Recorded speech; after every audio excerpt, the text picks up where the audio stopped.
Hey folks, it's Franco. Thanks for tuning in here at the Valley Nature Center, and today I'll be talking about animals, more importantly, some of the misconceptions I've heard while working here. One of the first misconceptions that I heard was the differences between a turtle and a tortoise. You won't believe how many times I've heard kids confuse the two. And there is a huge difference, actually life-threatening differences between them if you don't know. So first off, I'm going to talk about the turtles. And I'm going to be using a sample here, our red ear sliders that we have in our pond. And get this little guy out.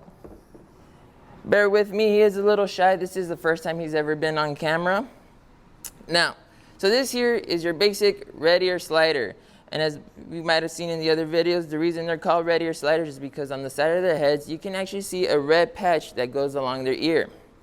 And the reason they call them sliders also is because when you see them running, they actually kind of look like they're sliding on the ground more than running or galloping or wobbling. So yes, the red ear slider. Now one of the first things you'll notice is, of course, its shell. It has the top part of the shell and the bottom parts. Now the top part of the shell shape actually is one of the features that I want to talk about.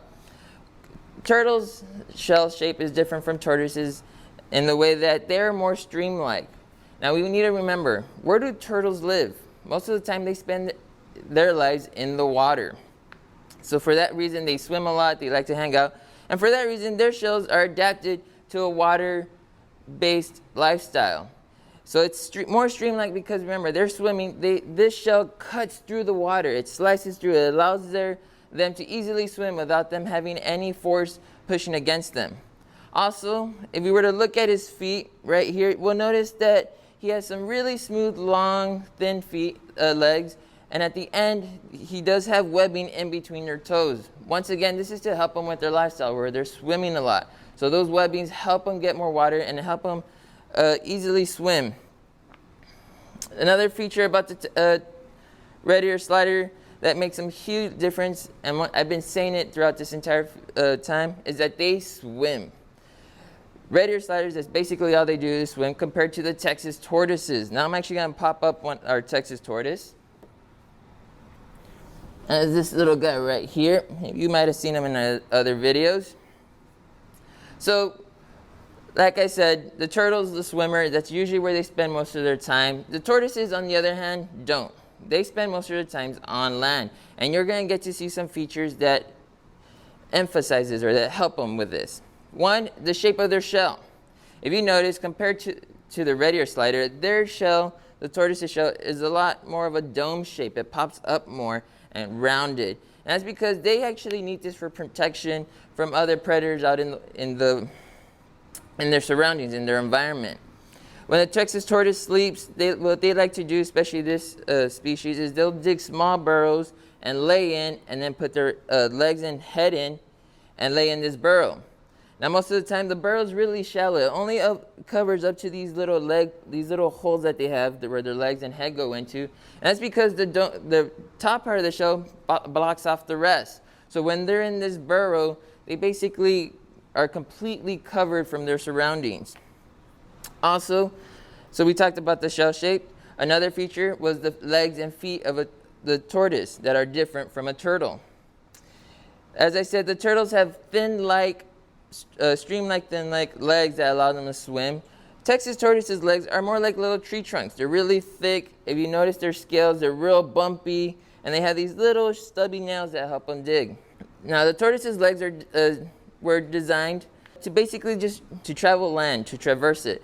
These bumpy scales that you see on the top, the reason they have these really thick scale scoots is because, as you can imagine, these guys are walking across a rough terrain. They live in the thorny forest, so there's a bunch of branches, a bunch of cactus, a bunch of thorns.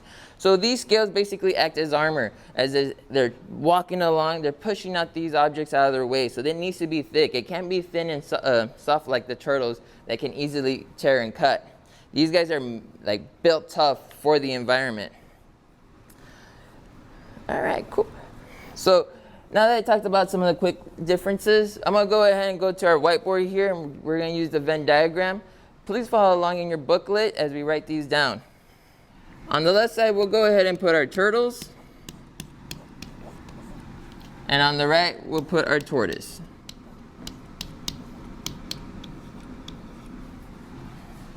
Okay, let's go ahead and work on the turtle side first. So the first thing we said is their shell, right? Their shell shape. Now the turtle shell shape, like I said, was more stream-like, and that was once again because they lived in the water. The other difference that they had were their legs and feet. They were also long and thin and had webbing between their toes. And this is supposed to help them once again swim, where they spend most of their life. Also, one difference I didn't talk about when it comes to features is actually their life cycle. When turtles start to reproduce, what they'll actually do is they'll swim out of whatever body of water they're in, and they'll go onto land to dig these small little holes to lay their eggs in. Now, for example, in the red ear slider and here in our pond, what they'll do is they'll actually leave our pond and go out to several different areas in our park to dig small holes. So they have a pretty cool life cycle where they'll travel. And in the cases of the sea turtle, they will swim miles to find a certain beach, their beach, where they will actually come out of the ocean to lay their eggs and then swim back. And they'll actually leave their eggs alone. Once the female turtle lays their eggs, they're gone and the eggs take care of themselves. And like I said, the way that they do this is because they dig these holes so these eggs are protected from the environment. And once they hatch, the baby turtles will then venture off on their own. So those are three main differences was the shell, their legs, and the life cycle. Now let's go to the tortoise. The tortoise shell shape, like I said, was more dome shaped and it was higher. In other words, it comes out a lot more than the turtles, and that's because once again, it's to protect them from their environment. Also, their feet were different, as in they were almost like tree trunks instead. They look like little tree trunks with nails and no webbing. Because once again, tortoises do not swim at all. And then their life cycle, compared to the red ear slider, because they don't go in the water, they don't actually travel that much farther to lay their eggs from where they're already originally staying. They might bury a new hole, maybe make it a little bit deeper and cover it, but that's it. Besides that, they're actually kind of similar, as in the parents will actually leave the turtles alone or the eggs alone once they've laid them. So we'll say the life cycle here. So it is different, as in they don't do as much as the turtles, where they don't venture as far, but they are similar. So we're actually going to go ahead and put the life cycle here also in the similarities, because like I said, the parents will actually leave the eggs alone and then venture on their own. One other similarity, of course, these are both reptiles. So they do fall on the same classifications in the animal kingdom, as they are reptiles. So they do have scales and scutes.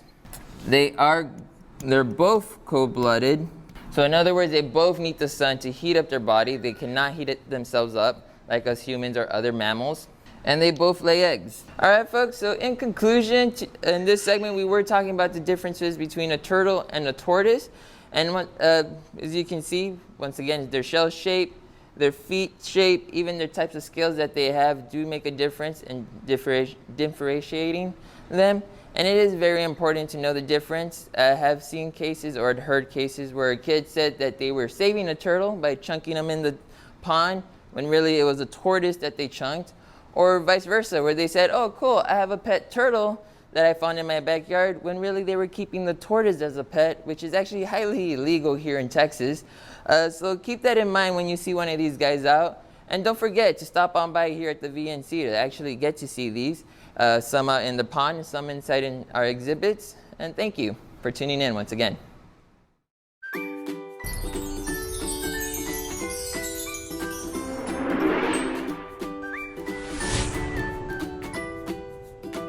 Thank you.